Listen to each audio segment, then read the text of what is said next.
everybody? Welcome back to Phones and Drones. I wanted to give you guys a quick side-by-side comparison with the Mavic Mini and the Mavic Air, two of the smaller, more well-specced out drones that DJI offers. Obviously, the Mavic Mini did just come out recently, a couple of weeks ago, whereas the Air was released, quite a few months ago. But for the longest, this was my favorite drone just because of all the features packed in this smaller package at the time.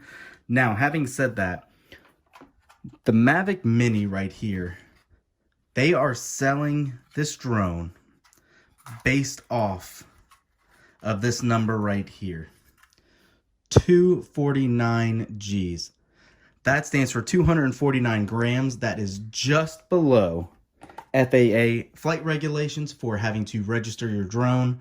So that's kind of DJI saying F you to the FAA. However, at any point, the FAA could be like, all right, we'll go ahead and lower this restriction as well.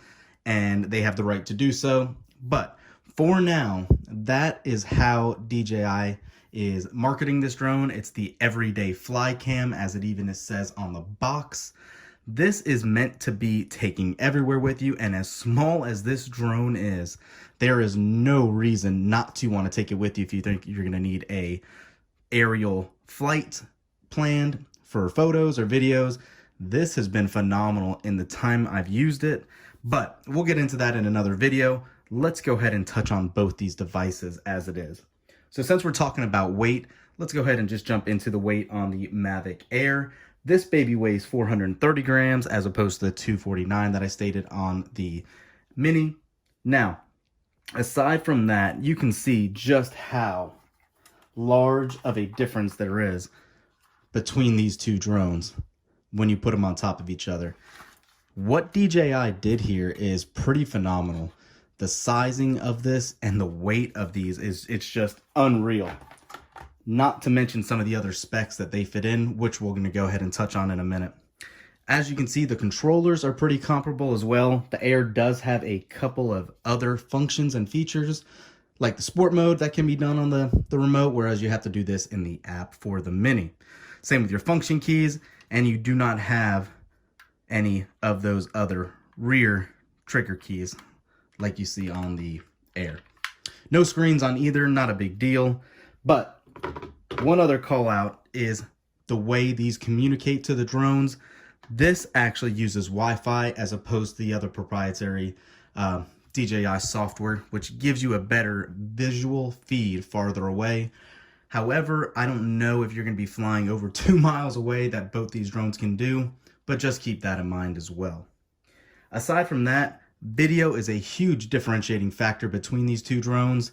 The Mavic Mini tops out at 2.7K, 30 frames per second at 40 Mbps, whereas the Mavic Air, this baby actually tops out at 4K, 30 FPS at 100 Mbps. So, huge difference from the video front. Back in the day, you'd used to say, well, 2.5K, 2.7K is really all you would need, but nowadays with Quad HD really taking off and higher pixel pushing screens are out there, you might actually want to opt for the 4K resolution that the Air does give you. Now, both these are still better than what the Spark gave you at, I think it was like 1080, but comparing these two, it really is going to come down to what you want your output footage to look like. Aside from that, what is really amazing is this drone actually has a better flight time than the Air. I believe the Air is rated about 21 minutes of flight time, and this is actually rated at a solid 30 minutes. And if you guys haven't seen the batteries on this Mavic Mini, that's pretty impressive. For everything you can do, you get a better flight time that is consistent around that claimed time as well. Having said that, one thing you probably noticed off the bat too, these propellers are not the quick push down type that are on all of DJI's other drones. They are actually completely separate, where you will need a screwdriver to actually undo those and redo them. So if you crash this baby, expect a little longer time for repair. Aside from that, you are still getting that 3-axis gimbal on both these devices, so that is definitely good to have as well. Now, we know DJI has a whole array of drones. These are not all they have. They have the Mavic Pro Platinum still, the Mavic Pro 2, and the Mavic Pro 2 Zoom. So quite a few different options available. It really is going to come down to what you want to use your drone for at this point. Having said that, having used these for a while now, I'm going to probably end up carrying around this Mini more just because of how portable it is and how convenient it is to carry. But I did purposely want to show you guys the cases that they come with. And somehow, crazy enough, the Mavic Mini case, granted it's going to hold quite a bit of more options in here, is actually a lot larger than what DJI's comes with for the Air.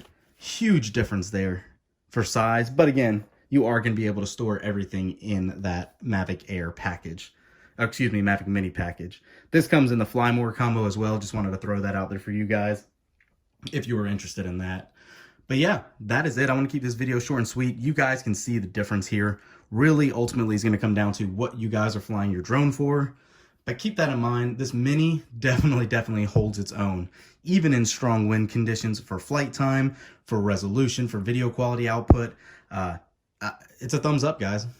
Thanks for watching. Thumbs up this video, subscribe to the channel, and we will catch you in the next one. Peace.